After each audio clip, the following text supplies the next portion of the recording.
In 1908, the presence of cholesterol crystals was noted in the proliferating areas of cancers, suggesting that perhaps cholesterol in some way was associated with the regulation of cancer proliferation. A century later, we now recognize the accumulation of cholesterol as a general feature of cancer tissue, and recent evidence suggests that cholesterol may indeed play critical roles in the progression of cancers, including breast, prostate, and colorectal cancers. Perhaps that could explain why egg consumption was associated with increased breast cancer risk. And indeed, a systematic review of the evidence suggests that dietary cholesterol intake increases risk of breast cancer, and the more cholesterol you eat, the higher the risk appears to go. But why? One thought is that the prolonged ingestion of a cholesterol-enriched diet induces a chronic autoinflammatory response. We know that chronic inflammation can lead to the initiation, promotion, and progression of tumor development. It's true that sprinkling some cholesterol on white blood cells in a test tube can trigger the release of inflammatory compounds, and LDL cholesterol can induce breast cancer proliferation and invasion.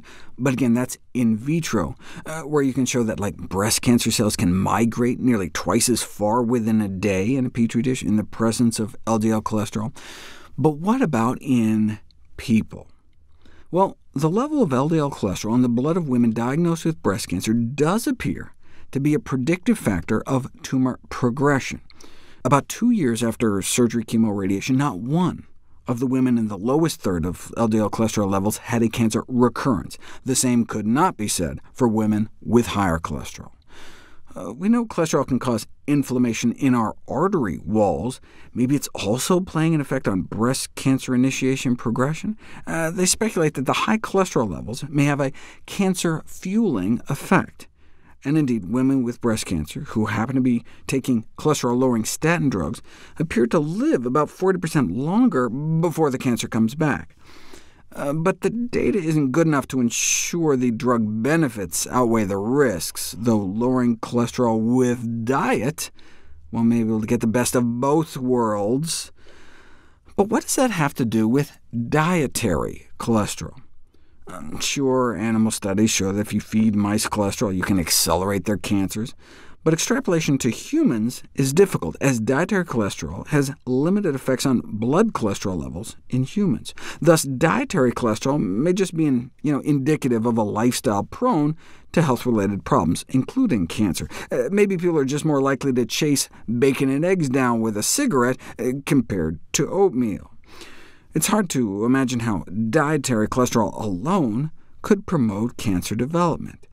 But that all changed recently with the discovery that 27-hydroxycholesterol, a metabolite of cholesterol, can function as an estrogen and increase the proliferation of most breast cancer cells.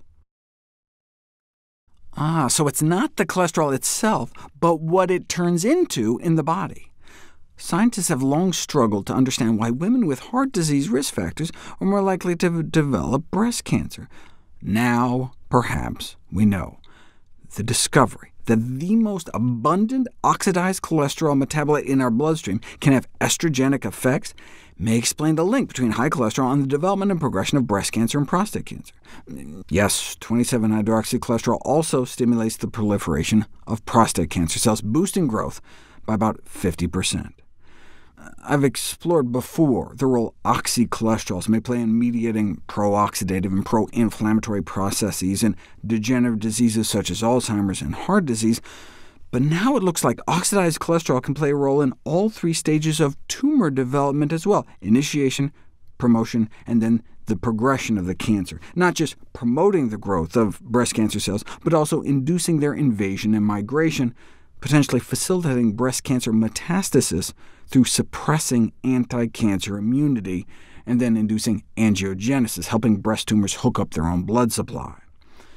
This is all supported by several lines of evidence that point to a pathologic role for this cholesterol metabolite. Yeah, you can feed mice cholesterol, their oxysterol levels go up, and their tumors accelerate. It also appears to dramatically hasten the spread or metastasis of breast tumors to other organs.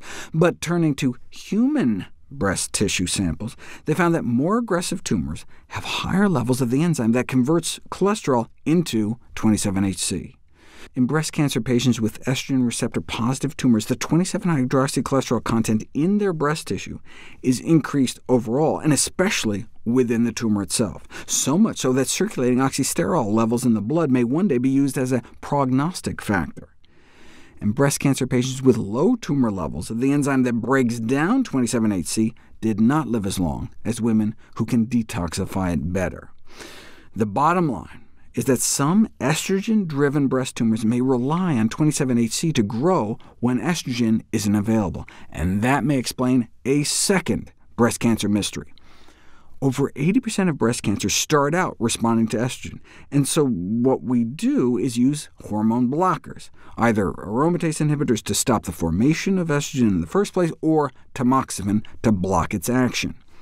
Despite the efficacy of these drugs, many patients relapse with resistant tumors, and that's where oxidized cholesterol can come in. 27-HC can fuel breast cancer growth without estrogen, which could explain why sometimes these estrogen blockers don't work. And finally, 27-HC may explain why breast cancer patients with higher vitamin D levels appear to live longer.